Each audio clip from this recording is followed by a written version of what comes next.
Great, in this lecture you're going to learn how to open a file with Python and how to read the file content so that you can manipulate that content there in Python later on. For instance, you may need some data, you may need to read some data out of a file. Let's say that would be a file where you have weather observation data and you want to open that with Python, and then you want to send an email with Python to, let's say, your email address automatically. So Python needs to read the content of that file as a string, and then it sends that string as an email to your email address. So that was just a random example.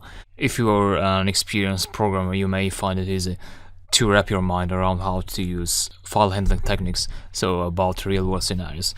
If you're not a programmer, we'll be using file handling techniques in real-world examples, so in the application that we'll be building. Nothing to worry about. So let's look at the syntax then. Python can be used to handle both binary and text files. Text files are files with a txt extension, such as this one here. So example.txt. And you can open such files with editors such as Atom. And we also have binary files such as this DLL file in here, which you cannot read with an editor, as you can see. But mostly you'll find yourself working with text files. So here is a simple text file. And what I'm gonna do now is I'd like to read these 3 lines in Python and print them out on the Python shell. So printing is crucial when you want to test things out. Let's say we're about to write a program, as I said, that sends an email. But first of all, you want to take things step by step. So you want to make sure that you're reading this file correctly with Python.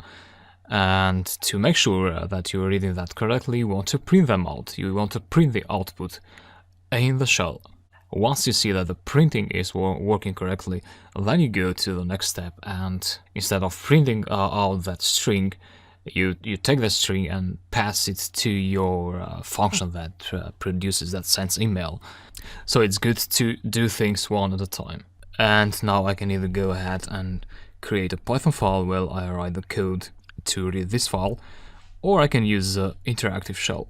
For the sake of this demonstration, I'll prefer to use the interactive shell. So that will allow me to show you the intermediate results. So I write a line of code and I show you something, and then I write the other line and so on.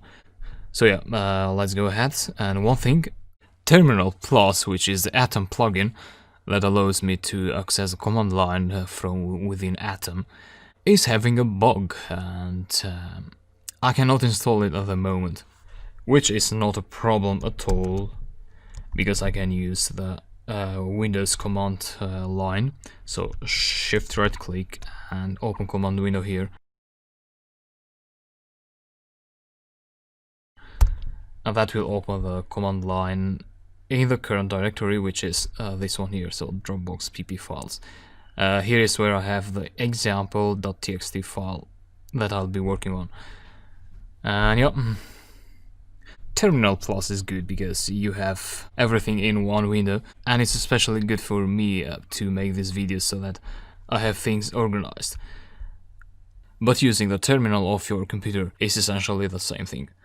So to read the content of a file with Python, you first need to open that file using the open method, and then you want to read the file content using the read method.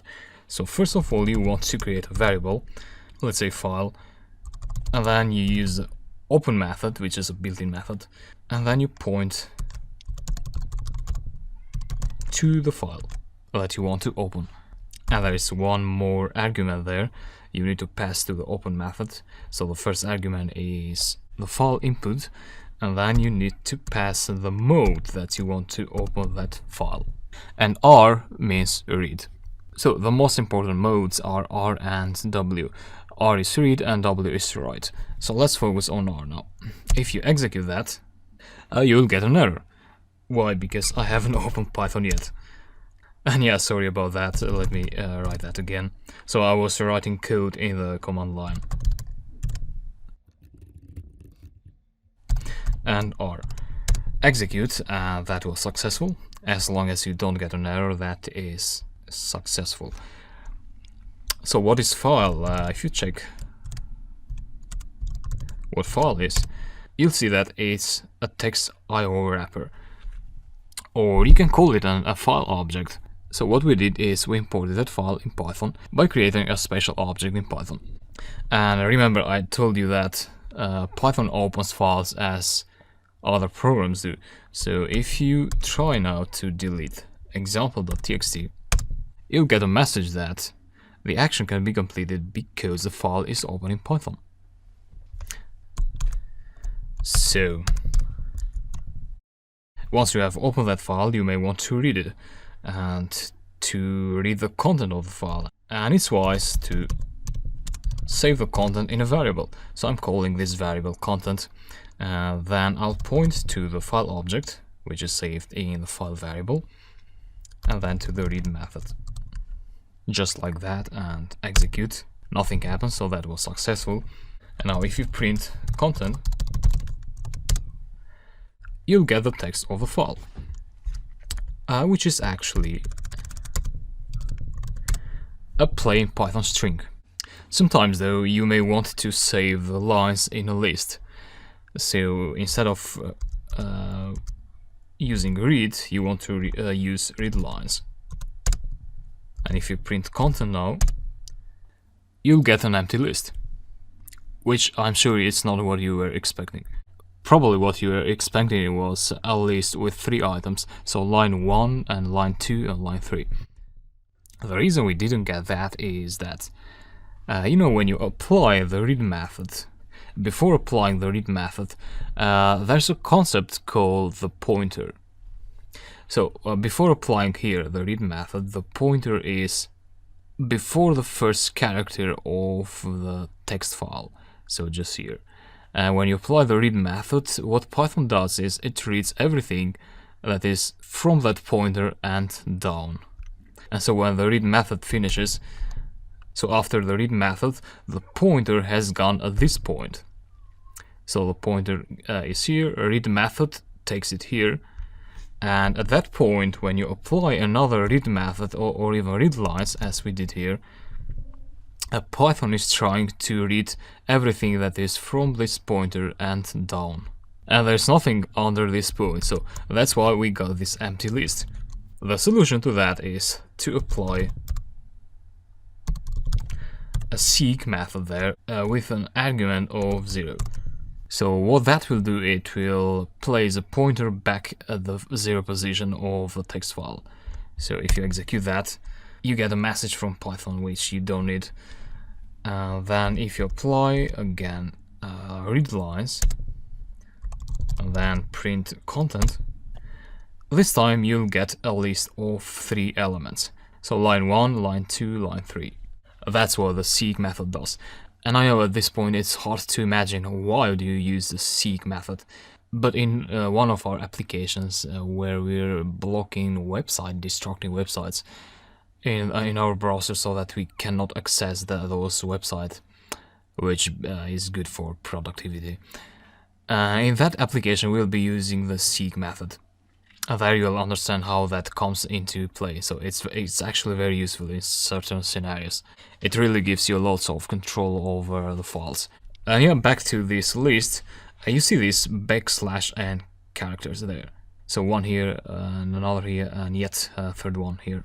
And \n in Python means a new line. So we have here line 1. But then when I created this text file, I did it like I wrote line 1 and then I pressed enter. So in other words, enter is the \n. And that is useful when you want to write content in a text file. So we'll be using \n later in the next lectures to write content in separate lines in a text file.